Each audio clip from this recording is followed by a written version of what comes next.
बच्चों, कैसे हो आप? अच्छे हो ना? तो बच्चों, आपको अपने स्वास्थ्य का अच्छे से ख्याल रखना है। 20 सेकेंड हैंड वॉश करना है, मास्क का इस्तेमाल ज़रूर करना है, बाहर जाते समय सोशल डिस्टेंसिंग का पालन करना है और घर में जो भी 18 साल से बड़े हैं उन सबको वैक्सीन के लिए ज़रूर कहना है ताकि वो अपना बीमारियों से बचाव कर सके। और अपने आसपास आपको सफाई रखनी है, साफ सफाई रखनी है जिससे आप अच्छे और स्वस्थ सुरक्षित रह सकें और साथ साथ अपनी पढ़ाई पर भी ध्यान देना है। तो आज हम पढ़ेंगे रिमझिम, अपनी हिंदी की रिमझिम से एक कहानी पढ़ेंगे, सुनेंगे और उसको अच्छे से समझेंगे। तो बच्चों, आज की हमारी जो कहानी है उस कहानी का नाम है मीठी सारंगी। जैसा कि आप सभी जानते हैं कि सारंगी एक बजाने वाला यंत्र है, जैसे बांसुरी है ना, और एक तारा वगैरह जैसे आते हैं गली में बजाने के लिए आते हैं ना। इसी तरीके से एक बार एक गांव था और उस गांव में एक सारंगी वाला बजाने के लिए आया और सारे गांव के लोग जो थे वो इकट्ठे हो गए। अब देखो यहाँ पर है ना, ये सारंगी वाला सारंगी बजा रहा है और सभी गांव वाले इकट्ठे हो गए।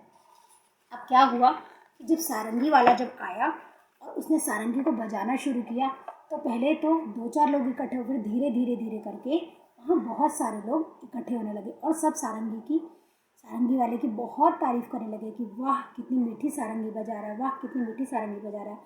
और उसकी जो सब कहने लगे वाह कैसी मीठी है, सब आंखें बंद करके मंत्रमुग्ध होकर के उसका आनंद लेने लगे। अब उसी गांव में एक भोला नाम का आदमी भी रहता था।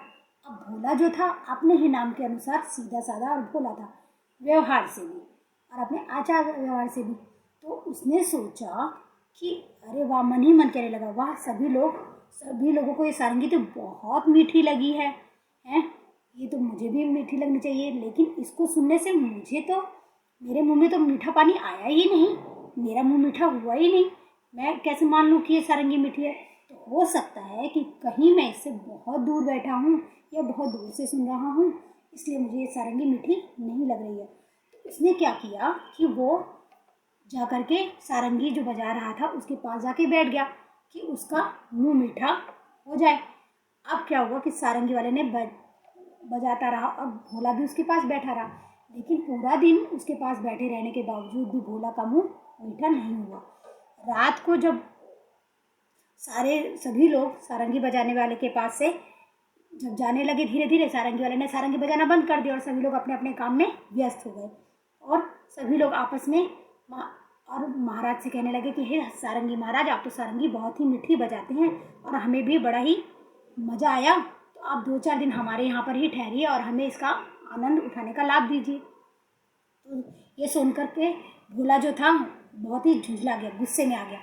क्या ये लोग मीठी मीठी बातें कर रहे हैं कि सारंगी मीठी है, सारंगी मीठी, मुझे तो मीठेपन का कोई स्वाद ही नहीं आया, मेरा मुँह तो मीठा हुआ ही नहीं, जाने क्यों मुझे मीठा लगा ही नहीं। अब क्या हुआ कि रात बहुत ज़्यादा हो गई और सभी लोग अपने अपने घर चले गए और जो सारंगी वाला जो था, वही चौपाल पर जहाँ वो सारंगी बजा रहा था, वहीं पर एक खोल में, एक कवर में डाल करके सारंगी को अपने सिरहाने पर रखा उसने और वो धीरे से सो गया।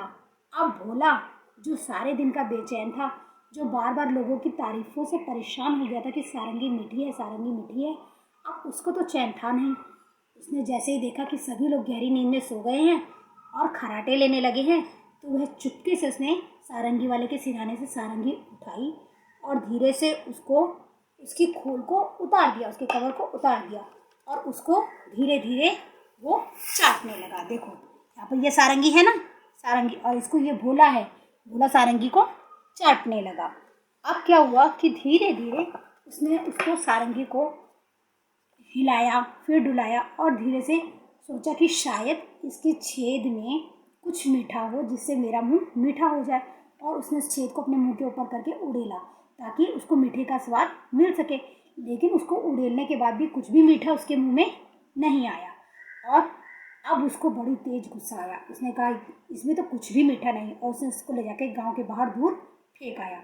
अब वो लोगों की बेवकूफ़ी पर हंसने लगा और चुपचाप जाके अपने घर सो गया।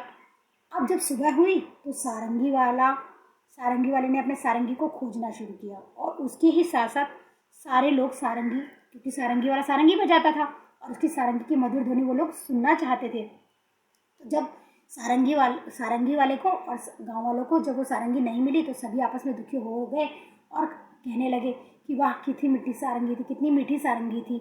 और सब ये सुनकर के ना जाने उस सारंगी को कौन ले गया। ये सुनकर के भोला को गुस्सा आया। उसने बोला क्या खाक मीठी थी, मैंने तो उसको चाट करके भी देखा और अपने मुंह में उड़ेल करके भी देखा, मुझे तो उसमें जरा सा भी मीठेपन का स्वाद नहीं आया। तुम सभी लोग झूठ बोलते हो, सारंगी तो कहीं से भी मीठी नहीं थी। अब सभी लोग जो थे वो सब परेशान हो गए और उसको कहने लगे कि भोला जैसे भी हो, अब तुम ये बताओ कि क्या तुमने सारंगी को देखा है, क्या तुम जानते हो सारंगी कहाँ है। उसने कहा हाँ मैं जानता हूँ, और सारंगी को मैंने ही इस गांव के बाहर फेंका है, क्योंकि तुम लोग सभी झूठ बोलते हो, सारंगी में कोई भी स्वाद नहीं है। अब भोला था, भोला उसकी इस भोले भरी बातों को सुन करके, बेवकूफ़ी भरी बातों को सुन करके, सीधेपन की बातों को सुनकर सभी गाँव वालों ने और सारंगी वाले ने अपना सिर पीट लिया कि जिस सारंगी की ध्वनि को मीठा सुनने की बजाय उसने उसको स्वाद अपनी जीभ से चख करके उसको मीठा समझने की कोशिश की, उसके मीठेपन के स्वाद को अनुभव करने की कोशिश की, वो सभी उस पर हंसने लगे और अपना माथा पीट लिया कि अरे ये कितना बेवकूफ़ है, और उसकी बेवकूफ़ी पर वो सभी अफसोस जाहिर करने लगे। तो इस तरीके से देखो बच्चों कि किस तरीके से भोला कितना सीधा साधा था, और उसने सारंगी जो कि वाद्य यंत्र है, जबकि कुछ चीज़ें हमें सुनने में बहुत ही सुंदर जिनकी ध्वनि होती है अच्छा लगता है, जैसे कि हम म्यूजिक सुनते हैं तो हमें उसके जो स्वर बजाने के लिए जो भी इंस्ट्रूमेंट या वाद्य यंत्र लगते हैं उसमें से अलग अलग ध्वनि निकलती है। हर एक की अपनी अलग ध्वनि होती है और हर एक का अपना सुनने में, हमें उसको सुनने में अच्छा लगता है, हमारे दिमाग को आराम मिलता है। तो हमारे कानों को उसका स्वाद सुनने में, कानों को हमारा स्वाद सुनने में मीठा लगता है, मधुर लगता है, तो हमें उससे आनंद प्राप्त होता है। तो यहाँ जो भोला था वो उसके सीधापन था, जो वो सारंगी को मीठा समझ रहा था। है ना मज़ेदार और रोचक कहानी। इसको आप अपने घर में भी सुनाइए अपने दोस्तों मित्रों को और इसका आनंद लीजिए। और इसी तरीके की कई कहानियाँ आप उनसे सुन सकते हो और सुना भी सकते हो। Thank you.